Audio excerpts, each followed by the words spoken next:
এখন আয়াতটি শুনুন, ইন্নামাত তাওবাতু আলাল্লাহ, তাওবা শুধুমাত্র আল্লাহর জিম্মাদারিতে। আল্লাহ যে শব্দটি বলেছেন ইন্নামা কালিমাতুল হাসাল বিহাদিহিল আয়াহ, এই শব্দের মানে কি?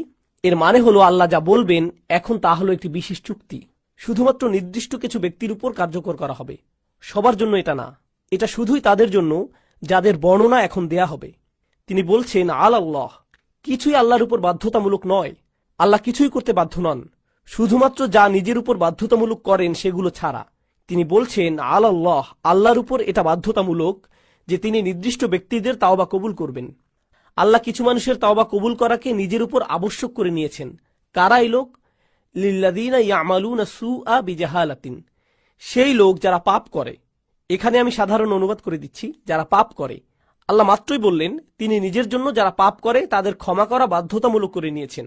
তিনি কিন্তু আরো বলেছেন, চলুন দেখি এই